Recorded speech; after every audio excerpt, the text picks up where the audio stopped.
queria que você abrisse comigo agora 1 Coríntios capítulo 4, a partir do versículo 1 até o 5. A gente trabalhou o final do capítulo 3 na semana passada e agora então segue com o capítulo 4.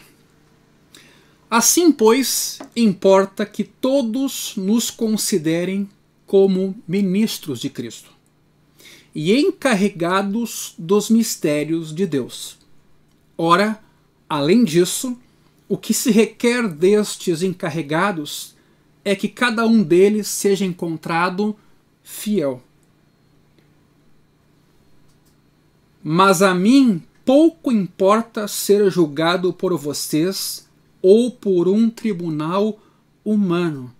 Nem eu julgo a mim mesmo, porque a consciência não me acusa de nada. Mas nem por isso me dou por justificado, pois quem me julga é o Senhor. Portanto, não julguem nada antes do tempo, até que venha o Senhor, o qual não somente trará à plena luz as coisas ocultas das trevas, mas também manifestará os desígnios dos corações, e então cada um receberá o seu louvor da parte de Deus. Os diversos grupos que havia em Corinto, e nós temos trabalhado com esse tema há algumas semanas já, não só indicavam que havia gente a favor de Pedro, de Apolo ou até de algum outro líder. Havia também gente contra o apóstolo Paulo e, consequentemente, contra o seu ministério, rejeitando os seus ensinos, rejeitando a sua própria autoridade. Então, não se tratava só de grupos diversos, mas de uma contrariedade a Paulo e ao seu ensino. Assim, Paulo vai precisar reafirmar aqui, nesse trecho que lemos, a sua autoridade apostólica. E é gozado, né, quando a gente fala sobre isso, porque parece que ele faz isso em benefício próprio. Assim como, eventualmente, um pastor, quando se manifesta, ou uma autoridade, sempre paira uma desconfiança se aquela defesa é em benefício próprio ou alguma coisa superior está envolvida. Mas qual era a missão, então, apostólica de Paulo que ele procura defender? Promover e preservar o Evangelho de Jesus Cristo, aquele mesmo que havia salvado os coríntios, levado eles à fé no Salvador, e essa era a sua preocupação. Vejam como, quando trabalhamos com a carta de Paulo aos Gálatas, Paulo tinha a mesma preocupação. O Evangelho foi bem semeado, mas os judaizantes puseram dúvida, perverteram aquele evangelho puro e simples e adicionaram obras, pondo em dúvida a salvação pela fé somente e dando insegurança para aquela comunidade. Pois o mesmo, pelo menos de uma forma correspondente, está acontecendo aqui em Corinto.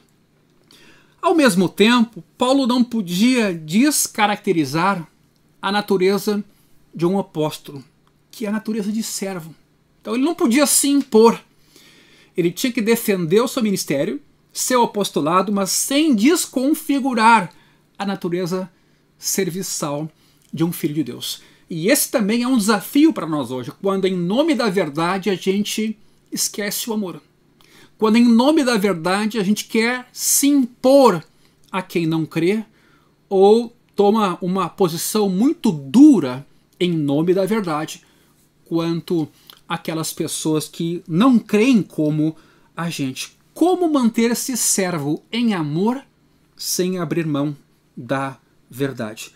Pois Paulo havia então dado essa ideia de que um apóstolo é um servo, ele não é dono das pessoas. Então não havia razão para os coríntios fazerem dos seus líderes deuses, porque todos eles pertencem aos próprios coríntios e os coríntios pertencem a Deus, como vimos na semana passada.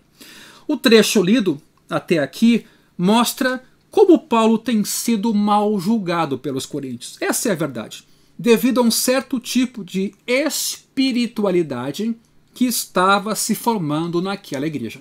Isso é muito importante, meus irmãos. Às vezes a gente nasce de novo por meio da pregação do Evangelho, Mas com o tempo a nossa igreja vai mudando, cedendo às pressões, cedendo ao pragmatismo, cedendo aos critérios de sucesso que hoje ou empresas ou outras entidades adotam para definir a qualidade de quem são.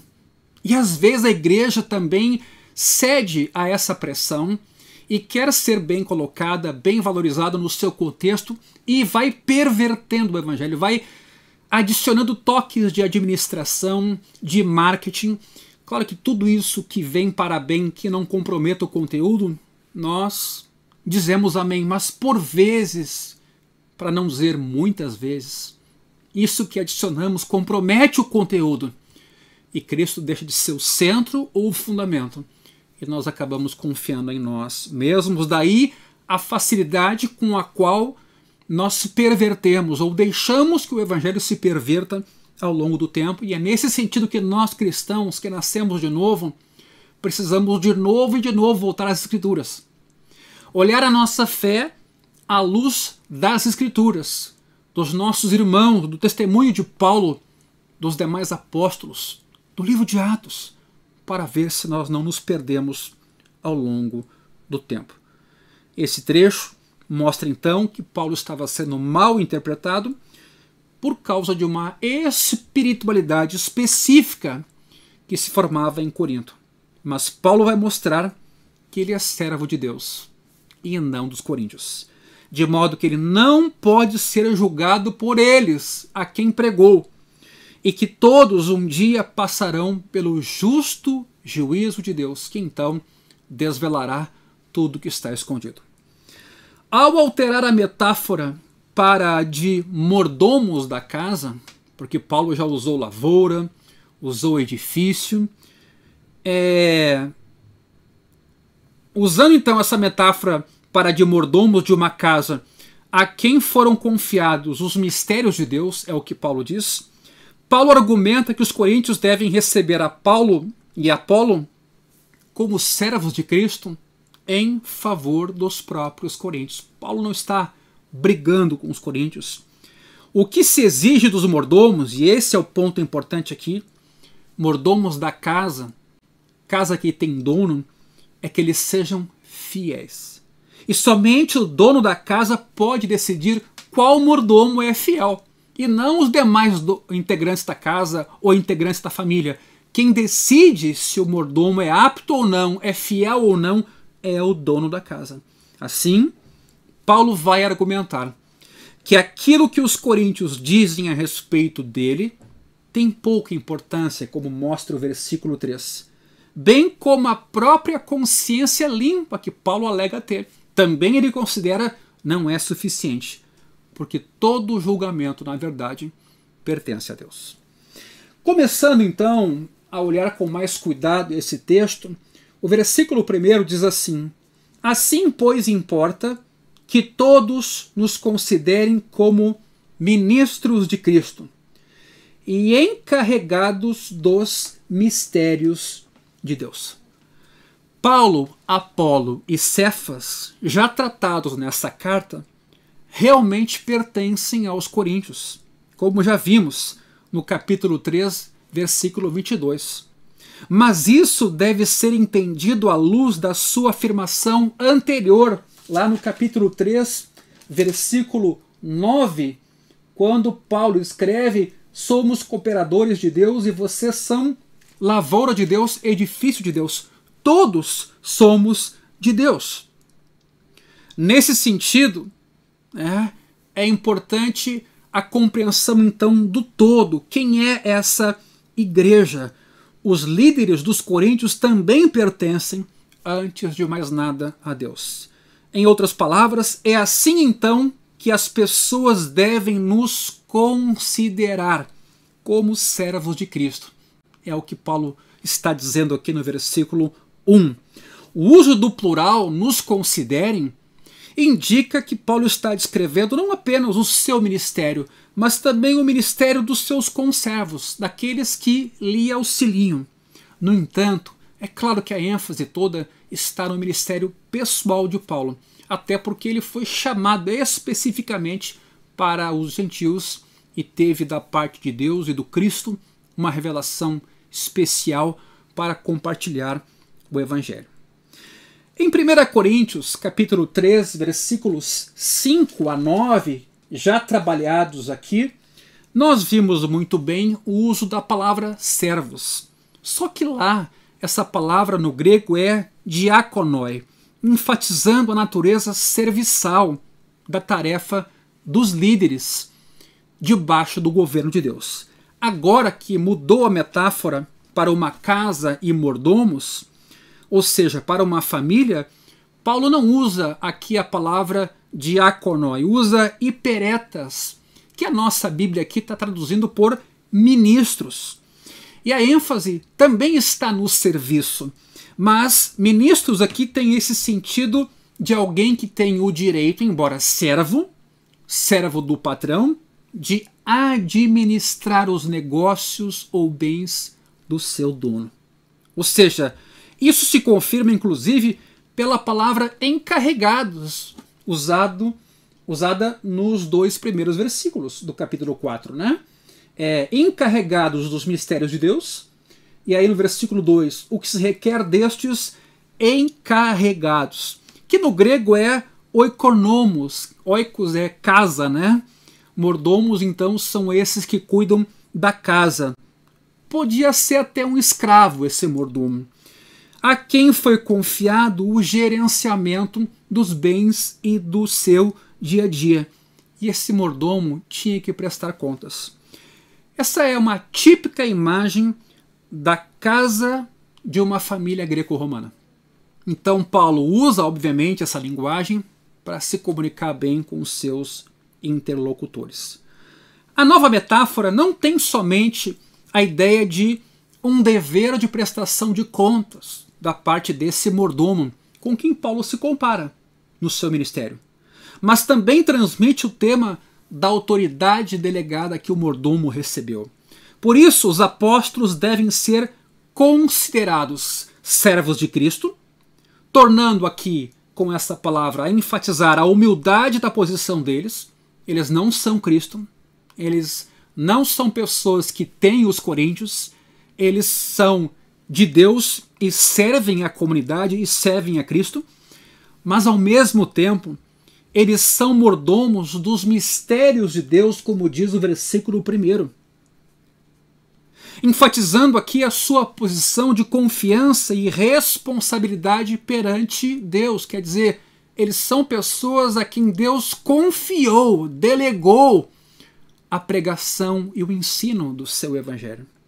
O aspecto da autoridade é salientado aqui no sentido de que algo é entregue em confiança, ou seja, os mistérios que Deus revelou, que no caso para os crentes já não é mais mistério, porque vimos no capítulo 2 que Deus revelou aquilo que estava oculto pelo Espírito, aquilo que era desconhecido, que é a vinda do Cristo encarnado, Deus tornou conhecido. 1 Coríntios capítulo 2, versículo 7, né? Pelo contrário, transmitimos a sabedoria de Deus em mistério, sabedoria que estava oculta e que Deus predeterminou desde a eternidade para a nossa glória. E aí lá no versículo 10 diz, mas Deus revelou isso a nós por meio do Espírito. Então o uso da palavra mistérios aqui é simbólico, porque na verdade depois que o Cristo veio, o Evangelho se revelou, os crentes conhecem o Evangelho, isso não é mais mistério para eles, e até os não crentes conhecem. Ainda que não de uma forma pessoal, por não terem nascido de novo, mas conheceram a mensagem a respeito de Jesus. Talvez não todos, mas muitos, e a rejeitaram. Então, trata-se do Evangelho manifestado em Jesus Cristo, esse que agora os mordomos, entre eles Paulo, têm o dever, a incumbência de ensinar e pregar. No versículo 2, Paulo prossegue, além disso, o que se requer destes encarregados ou mordomos é que cada um deles seja encontrado fiel. Preste bem atenção nisso. O que se busca de um mordomo é fidelidade, que ele seja confiável, no sentido de alguém digno da responsabilidade que foi confiada aos seus cuidados. Nem eloquência, nem sabedoria, ou como alguém diria hoje, pensando em administração, nem iniciativa e nem sucesso, mas fidelidade ao que foi confiado é o que Deus requer de seus servos. Meus irmãos, eu fico pensando quando todos nós comparecemos perante o tribunal de Cristo e formos avaliados, formos lidos, examinados, quando a gente tiver que enfrentar realmente esse Deus que nos comissionou, que nos instruiu e que nos amou. Será que hoje a gente não está querendo refletir demais, no sentido de dar muita ideia ou adicionar coisas ao Evangelho, tentando até talvez ser mais inteligentes do que Deus naquilo que de verdade nós devíamos fazer?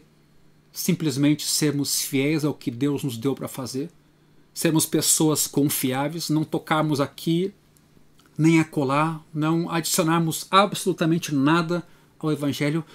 A mim parece que hoje soa muito inteligente, glamuroso, a gente oferecer ideias ao Evangelho, à Bíblia. Há tendências muito presentes em nosso tempo, em nosso país mesmo, de gente que faz uma releitura da Bíblia, supostamente mais inteligente. Será que a gente não está usurpando um pouquinho a nossa competência? E o que nos cabe é sermos fiéis, obedientes, e não donos da casa, mas mordomos, cuidando daquilo que Deus nos deu para fazer? Para Paulo, essa fidelidade significa fidelidade absoluta ao Evangelho conforme recebeu e conforme Paulo pregava. O capítulo 15 desse documento de 1 Coríntios é belíssimo, porque Paulo ele recupera o que é principal nesse Evangelho. Nós conhecemos muito bem, é uma fórmula confessional. Logo no começo ele diz assim: irmãos, venho lembrar-lhes o Evangelho que anunciei a vocês, o qual vocês receberam e no qual continuam firmes. Não teve inovação, não teve mudança, não teve concessão, não teve releitura, não teve atualização da Bíblia, como a gente costuma ver nos dias de hoje, porque por meio dele, do Evangelho, vocês também são salvos, se retiverem a palavra assim como preguei a vocês, a menos que tenham crido em vão. E no final desse trecho, no versículo 11, diz lá: portanto, seja eu ou sejam eles, assim pregamos e assim vocês creram. Então eu estou tocando nesse assunto, até porque o documento, o texto de Paulo nos provoca a tanto, no sentido de que a gente recupere nossa identidade. Pregadores, testemunhas, filhos de Deus, a quem foram dadas comissões específicas, incumbências específicas, e o tema que nos cabe é a fidelidade. É claro que a intenção de Paulo aqui não é oferecer uma máxima universal para o ministério cristão, né? Ainda que esse seja o único critério válido, mas estabelecer o único critério mediante o qual Deus, e somente Deus, pode julgar Paulo, e que, por consequente, excluía o exame dele por parte dos coríntios e também do seu ministério. Muita gente, infelizmente, vai usar esse texto aqui, esquecendo-se de que é Paulo quem está falando, o apóstolo, e vai querer fazer o que bem entende e vai querer dizer que ninguém lhe pode julgar porque ninguém conhece seu coração, porque ninguém escutou a voz que Deus dirigiu a ele próprio. Então, vai usar desse texto fora de contexto para usurpar do seu poder e da sua competência. E vai geralmente dizer: Deus vai julgar todas as coisas. Eu até tenho um receio quando esse tipo de aplicação é feita, porque no fim, como raramente o julgamento acontece aqui, e ele é remetido para o futuro, as pessoas fazem o que fazem com a igreja, praticam muitas coisas ruins e, entre aspas, não dá nada neste plano. Eu acho que Paulo aqui está olhando esse assunto com muito mais temor. E está chamando a atenção dos coríntios também para que eles também tenham temor, porque ainda que nesse plano a gente não veja Deus julgar ou Deus vir e pedir contas da nossa gestão, da nossa condução da vida e do ministério, nem por isso Deus vai deixar de fazer isso um dia. Então, é uma palavra de advertência muito severa, e às vezes a impressão que eu tenho é que isso aqui foi banalizado, quer dizer, cada um faz o que quer, prega o que quer, porque supostamente Deus lhe mostrou, Deus lhe disse, Deus lhe orientou, e um dia Deus vai julgar. E eu não sei se as pessoas, quando falam isso, falam entendendo o que significa o julgamento de Deus, no sentido de a gente ser fiel àquilo que Deus nos disse para fazer, sem perverter o Evangelho. Eu acho que se fala sobre esse texto aqui, e aplicando ele de uma maneira equivocada, com muita leviandade, todo mundo se sente no direito de dizer: Deus me falou, Deus me mostrou, e é assim que eu vou fazer, e um dia Deus vai nos julgar. E eu não sei se as pessoas, quando falam isso, têm realmente a compreensão do que está implicado, de que são vidas para quem estamos pregando, de que são pessoas para quem estamos testemunhando, de que são filhos de Deus que estamos ensinando, e que ninguém pode destruir o santuário de Deus, porque Deus o destruirá, como vimos na semana retrasada, no capítulo 3. Então, este é um assunto que me preocupa muito, porque, primeiro, tem que ser entendido no seu contexto. Paulo está falando de si, do seu ministério apostólico, da revelação que ele trouxe à região de Corinto a respeito do evangelho para os gentios, quando esse evangelho ainda não estava documentado, registrado, era uma mensagem verbal, e é nesse sentido que ele tem uma proeminência. Ele é precursor, ele inicia a divulgação desse evangelho, e é nesse sentido que ele reivindica uma autoridade especial que o próprio Cristo lhe deu quando ele ia para Damasco e foi comissionado logo em seguida para pregar o evangelho. Então eu lamento e faço essa observação aqui, porque acho que a igreja não tem tido o cuidado necessário, o critério necessário, não tem sido temente em relação às implicações de enfrentar um suposto juízo de Deus, e eventualmente isso também hoje, no presente, acaba prejudicando a própria comunidade cristã quando o evangelho é pervertido. O versículo 3 continua dizendo: mas a mim pouco importa ser julgado por vocês ou por um tribunal humano. Nem eu julgo a mim mesmo. Agora Paulo aplica a máxima que a gente viu agora há pouco a si mesmo, né? E a atitude dos coríntios com relação ao próprio Paulo. É como se os coríntios estivessem investigando o apóstolo, trazendo-o à sua presença como se fosse, por assim dizer, uma espécie de tribunal do júri. A pressuposição é que, visto que o critério é a fidelidade a algo entregue em confiança, somente aquele de quem recebeu esse algo pode julgá-lo. Isso está claro para Paulo. Como Paulo recebeu, quem pode dizer se Paulo perverte ou não o evangelho é o próprio Cristo que o comissionou, e não os coríntios que hoje estavam distorcendo esse evangelho. Paulo não está sendo leviano e nem arrogante, como alguns podem imaginar. Ele está sendo escatológico, porque ele está olhando o dia do Senhor, o dia em que o Senhor vai voltar e vai exigir prestação de contas por aqueles que falaram no seu nome e ensinaram no seu nome. O único juízo que conta para Paulo é o juízo final, como está no versículo 5 desse trecho, quando ele diz lá: até que venha o Senhor. Ele está olhando para esse futuro. À luz da nossa atual existência escatológica, embora a gente está aqui, a gente está olhando para o futuro, quando Jesus vai voltar, na qual já estamos determinados pelo futuro. Cristo já venceu na cruz do Calvário e prometeu para a gente morada, e na qual se reconhece que a era presente está debaixo de julgamento de Deus, e ela vai acabar, e ela está já desaparecendo, todos os sistemas humanos, é o que Paulo conclui, equivalem a nada. Este é o ponto aqui. Paulo tem uma perspectiva escatológica, futura, de alguém como Cristo que consumou a sua obra e que prepara para a igreja lugar na morada celestial. Então tudo aqui é precário, tudo vai passar, e é importante que os homens e mulheres que falam em nome de Deus e que vivem a fé cristã tenham consciência disso. Nesse próprio documento de Coríntios, no capítulo 6, a gente vê Paulo falando sobre isso de um outro jeito. Versículo 2. Ou vocês não sabem que os santos hão de julgar o mundo? Ora, se o mundo deverá ser julgado por vocês, será que vocês não são competentes para julgar as coisas mínimas? Olha o contraponto que Paulo faz entre coisas importantes e coisas mínimas. Coisas importantes são as coisas celestiais, coisas mínimas são as coisas terrenas. Por quê? Porque elas vão passar. Por acaso, versículo 3, vocês não sabem que havemos de julgar os próprios anjos? Agora veja, quanto mais as coisas desta vida. Então quer dizer, está colocando em menor importância as coisas desta vida.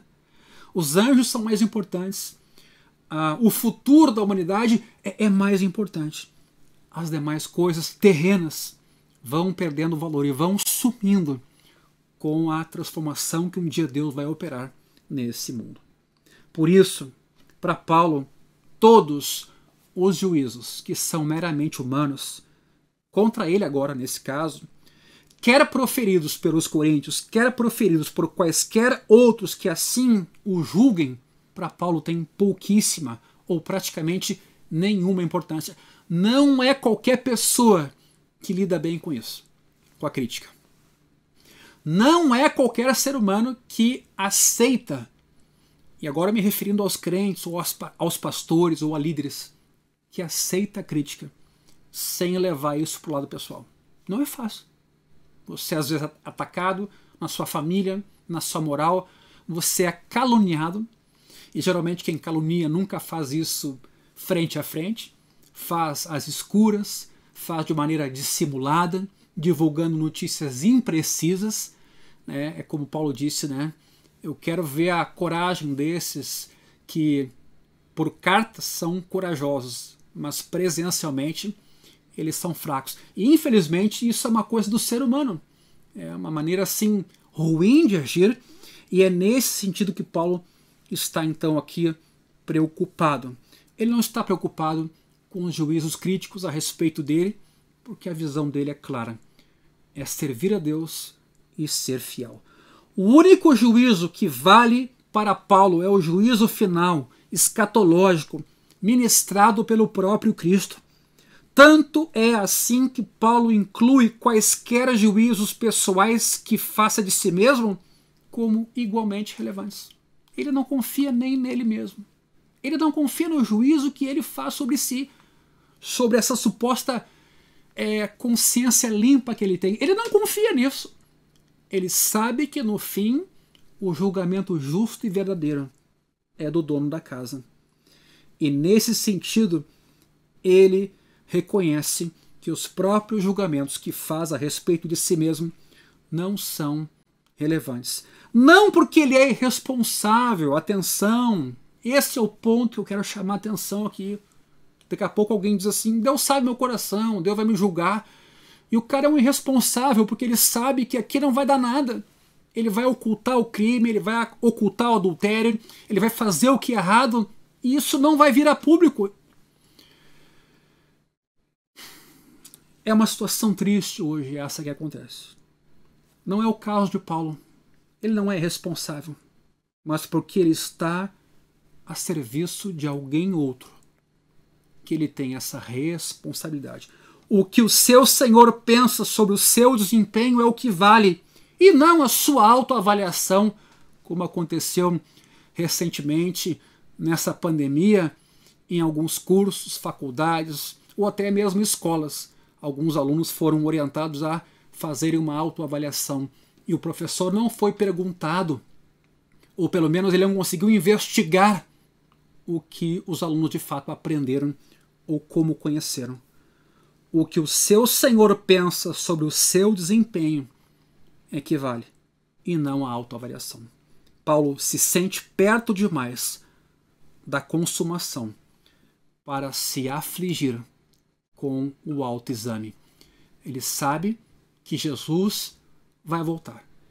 E ele então desconfia até do próprio autoexame que ele possa fazer. E ele tenta ser fiel, obediente e temente, levando as coisas de Deus a sério. No versículo 4 desse capítulo, também 4, Paulo escreve: porque a consciência não me acusa de nada, mas nem por isso me dou por justificado, pois quem me julga é o Senhor. De fato, quem nos julga é o Senhor. Mas para evitar qualquer distorção da frase nem eu julgo a mim mesmo, que podia ser interpretada como uma atitude irresponsável, banal e leviana de Paulo, Paulo vai prosseguir argumentando. Em Tessalônica, por exemplo, ele já havia sido censurado por supostos motivos ocultos. No capítulo 2 da primeira carta, ele ofereceu defesa nesse sentido, versículos 1 a 12. E pelo que parece, alguns desses motivos também agora estavam sendo levantados na igreja em Corinto. O capítulo 9 um pouco nos dá a entender isso. E também na segunda carta, no capítulo 2, versículo 17 em diante. O capítulo 9 de 1 Coríntios começa assim: será que eu não sou um homem livre? Não sou apóstolo? Não vi Jesus nosso Senhor? Por acaso vocês não são fruto do meu trabalho no Senhor? Se eu não sou apóstolo para vós outros, quer dizer, alguma crítica estava sendo feita a ele aqui. Certamente o sou para vocês, né? Porque vocês são o selo do meu apostolado no Senhor. Então, vira e mexe, esse era um tema delicado. O Paulo ia lá, pregava o evangelho, fundava uma igreja. Essa igreja adquiria uma certa autonomia. Talvez os presbíteros não cuidavam bem do trabalho, ou das escrituras, ou da aplicação da palavra de Deus. E uma perversão daquela semente tinha lugar e a igreja se deformava e seguia caminhos aleatórios por causa também da cultura que a circundava, ou uma espécie de mistura de outras cosmovisões com a própria fé cristã recebida. É um desafio também em nossos dias essa realidade. Tendo rejeitado até mesmo fazer uma avaliação pessoal de seu próprio trabalho de mordomo, agora Paulo acrescenta, como quem diz: não quero dar a entender que de fato tenho segundas intenções que ainda precisam ser reveladas. Então ele coloca, e eu, claro, parafraseio aqui, para não dar a entender que ele tinha segundas intenções e que não estava então disposto a falar. Não, ele não tem. Mas ele, com isso, não quer dizer que basta ele dizer que não tem segundas intenções para ele ser completamente puro no falar. Ele tem essa humildade de saber que é Deus quem sonda o seu coração. No que diz respeito a eu me desincumbir das responsabilidades de meu trabalho de mordomo, é nesse sentido que ele diz: a consciência não me acusa de nada. Ele torna a repetir isso em 1 Coríntios 7, 25. Veja que interessante quando ele fala da sua sinceridade. 1 Coríntios 7, 25. Com respeito às virgens, não tenho o mandamento do Senhor, mas dou a minha opinião, como alguém que recebeu do Senhor a misericórdia de ser fiel, de ser confiável. Confiável. Então ele está sendo honesto. Paulo tem isso, mas ele não dá isso por resolvido, porque quem lhe julga é o Senhor. Mas a ressalva que Paulo faz aqui é rapidamente também ressalvada para que não se perca a ideia que a imagem quer passar. Em outras palavras, Paulo diria assim: no que diz respeito ao meu trabalho como mordomo, a minha consciência está limpa. Mas e daí? Isso não significa que com isso eu seja justificado ou absolvido. Não é a presença ou a ausência de inocência que mais interessa a Paulo aqui, meus irmãos. Atenção, porque esse texto pode ter sido mal interpretado já. Uma avaliação pessoal do seu próprio trabalho de mordomo é irrelevante à luz de que ele tem de prestar contas. Na verdade, aquele que é justo, verdadeiro, luz das luzes, o próprio Cristo. Quem me julga é o Senhor. É claro que a referência aqui é a Cristo. Só o Senhor, no grego Kyrios, dono da casa, o único a quem tenho de prestar contas, pode me examinar e proferir veredito, como diz o versículo 5, em outras palavras, quanto à fidelidade com a qual eu pratico os meus deveres. E por fim, meus irmãos, chegando ao capítulo 4, versículo 5, Paulo escreve um trecho um pouco mais longo. Portanto, não julguem nada antes do tempo, até que venha o Senhor, o qual não somente trará à plena luz as coisas ocultas das trevas, mas também manifestará os desígnios dos corações. E então cada um receberá o seu louvor da parte de Deus. Portanto, não julguem nada antes de tempo aqui é uma proibição. É uma advertência.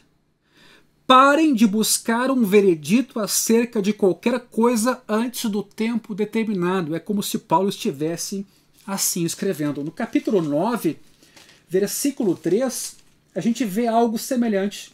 A minha defesa diante dos que me acusam é esta: será que nós não temos o direito de comer e beber? Então, de novo, Paulo era um cara perseguido. Agora, atenção. Isso não significa que não se deva fazer qualquer juízo, ou que o crente não deva ter critério e não deva exercitar julgamento, como está muito na moda hoje, o não julgueis. Vejam, na própria carta, capítulo 5, versículo 12, Paulo escreve assim: pois com que direito haveria eu de julgar os de fora? Mas será que vocês não devem julgar os de dentro? Os de fora, esses Deus julgará. Expulsem o malfeitor do meio de vocês. O contexto aqui é de gente que se afirmava crente, mas vivia como não crente, de uma maneira completamente leviana. E essa é uma realidade na cidade de Corinto. E aqui, em especial, no capítulo 5, a prática do incesto, como se supostamente ele fosse relevante para a fé de alguém. Uma situação bem delicada, bem específica, mas Paulo orienta a que se exercite o julgamento. No capítulo 6 dessa mesma carta, no versículo 5, o que a gente encontra? Digo para vocês, ou para a vergonha de vocês, será que não existe nem ao menos um sábio entre vocês que possa julgar entre seus irmãos? O que estava acontecendo é que os irmãos estavam indo a juízo contra outros irmãos. E Paulo, chamando a comunidade, diz o seguinte: mas vocês, cristãos, entre vocês não conseguem resolver isso? Não há ninguém entre vocês, veja bem o versículo 5, que julgue entre os seus irmãos. Então, essa coisa de dizer que um crente não tem que julgar, não tem que ter critério, não tem que ter discernimento, não tem que ter compreensão, é um grande de um equívoco. O contexto específico aqui é bem claro sobre o apóstolo e o ministério de Paulo. O tipo de juízo que deve cessar é aquele feito contra Paulo e o seu ministério, que mostra que os coríntios não têm uma visão de futuro, de que vão dar conta a Deus. E daqui a pouco a ideia é de que vão se safar. Então Paulo diz: até que venha o Senhor, com isso querendo dizer que há um tempo certo para esse julgamento ou para esta prestação de contas. E então Paulo vai dizer: cada um receberá o seu louvor da parte de Deus. O texto ainda diz, no capítulo 4, versículo 5, que Cristo trará à plena luz as coisas ocultas das trevas. E agora um paralelismo, ele diz a mesma coisa em outras palavras, mas também manifestará os desígnios dos corações. Na verdade, é a mesma coisa que Paulo está aqui dizendo. Nada pode ser escondido de Deus. Ele vai expor todas as coisas e vai fazer como aquele que já habita em luz inacessível, na qual não há nada oculto em trevas, nem mesmo os recônditos dos pensamentos pessoais. O que é isso? As motivações que estão por detrás de nossas ações. Para Deus não importa o que fazemos somente, importa por que fazemos, com que intenção fazemos. Paulo então quer reforçar que ele não tem nada a esconder. E ele faz uma aplicação positiva do juízo aqui. Uma aplicação positiva desse juízo vindouro, ao contrário do que muita gente imagina. Porque ele alega que todos poderão receber o seu louvor da parte de Deus. Ou seja, ele é bem evangélico aqui, no sentido de alertar os irmãos para que façam com honestidade, com seriedade, com temor a Deus, as Escrituras e a igreja, que é o templo de Deus, o santuário de Deus. Façam isso com seriedade, não com ódio e seriedade no sentido de brabeza, mas com alegria, mas levando a sério. Por quê? Porque haverá louvor para a obra que for bem praticada e bem administrada. Ao mesmo tempo, Paulo convida os coríntios a enfrentarem essa verdade, admitirem as intenções ocultas, as malícias, as intenções impuras, e se eles não corrigirem os seus caminhos, essa frase inevitavelmente será uma advertência de que eles prestarão contas a Deus e Deus trará tudo por meio do seu Filho à luz. Essa palavra pode, meus irmãos, por um lado, se dirigir àqueles na igreja hoje que estão o tempo todo examinando os seus pastores. E que em todos os casos costumam fazer isso por motivos errados. E não há pouca gente nessa situação. Corinto não é a única igreja que já se desiludiu com o seu pastor porque ele não tinha suficientes qualidades carismáticas, como se ele fosse muito técnico, pouco empolgado, pouco poderoso, quem sabe alguém possa imaginar, ou qualquer outra qualidade mais carismática. Mas a palavra de Deus dirigida a nós é que o que se requer dos servos é fidelidade. Não é que ele cuspa fogo para atrair qualquer tipo de pessoa. Ele não deve buscar o sucesso. Ele deve temer a Deus e saber que ele vai dar contas a Deus, a Cristo, pelo desempenho da sua missão. Isso é muito sério. Por outro lado, embora Paulo não tenha isso em mente aqui, por dedução, essa é também uma palavra para aqueles que pregam e ensinam para que reconheçam que receberam algo em confiança. E a confiabilidade deles será julgada no fim pelo Senhor em pessoa, o qual julgará com base no fato de eles serem fiéis àquilo mesmo que receberam em confiança, o Evangelho.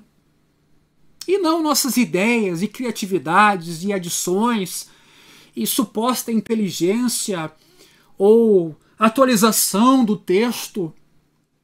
Que perigo! A confiabilidade deles será julgada no fim pelo Senhor em pessoa, que julgará com base no fato de eles serem fiéis ao que receberam em confiança. Naquela hora, nenhuma das autoavaliações quanto ao valor próprio no reino terá qualquer importância. Apenas a nossa fidelidade ao Evangelho em si, considerando que é um Evangelho gracioso, amoroso, misericordioso para aqueles que o recebem em humildade. Ou seja, todos somos pecadores, todos temos falhas, e é nesse sentido que não cabe a hipocrisia, a artificialidade, a dissimulação. Não cabe esconder quem nós somos, cabe correr ao Evangelho e assim ensinar as pessoas, mas não encaixotar ou ser pragmático em nome do Evangelho em busca de sucesso, de números ou de poder. Porque não é desse julgamento que nós estamos importados. Nós queremos poder nos encontrar com Cristo e ouvir: servo bom e fiel, entra no gozo do teu Senhor.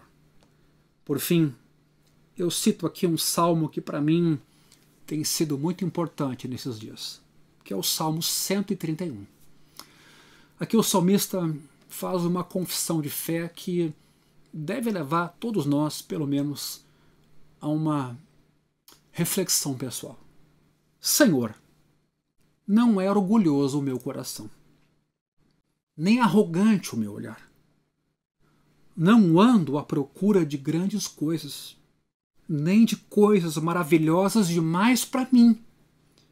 Pelo contrário, fiz calar e sossegar a minha alma, como a criança desmamada se aquieta nos braços de sua mãe.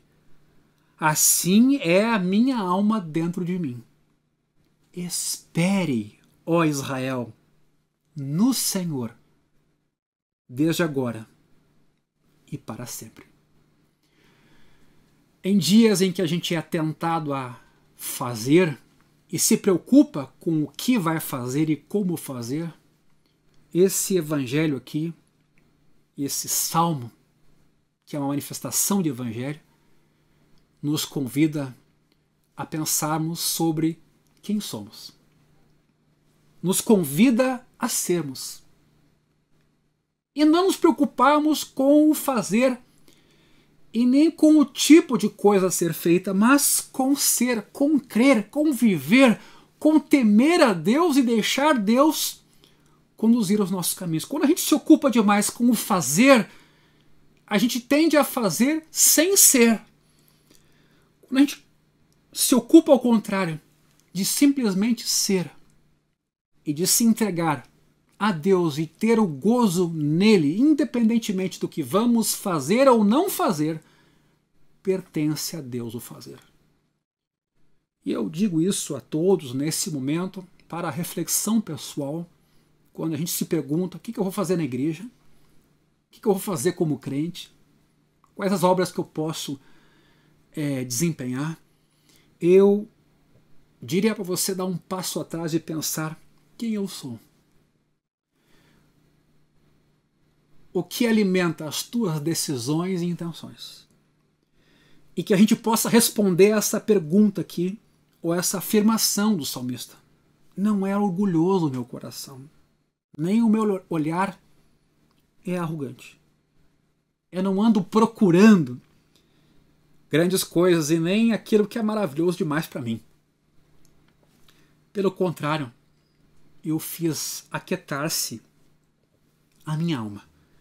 E como a criança desmamada se aquieta nos braços de sua mãe, assim a gente faz calar e sossegar a nossa alma dentro de nós mesmos. E tudo que Deus quiser será bom. E tudo que Deus fizer, para isso diremos amém. Mas acima de tudo, esperemos, ó Israel, no Senhor, desde agora e para sempre. Eu queria orar por você nesse momento. Pai, obrigado pela tua palavra, obrigado por Jesus, teu Filho. E obrigado pelo teu Espírito que nos conduz a toda a verdade. Sonda-nos e examina-nos. Tu conheces o nosso coração, nossas imperfeições, as nossas intenções. Perdoa os nossos pecados. Purifica-nos de nossas injustiças. Nos absolve daquilo que nos é oculto e nos dá fé, amor e graça para crermos em Ti, para termos alegria em Ti, para esperarmos em Ti, para nos regozijarmos em Ti. E que essa luz, que essa alegria, que essa vida em abundância possa extravasar e tocar quem está perto de nós. Usa-nos em nossa casa, em nossa família, em nossas comunidades, em nossos bairros, em nosso condomínio, em nosso trabalho, como luz do mundo, para que glorifiquem essas obras e glorifiquem o teu nome. Por tudo te agradecemos, no nome de Jesus, teu Filho.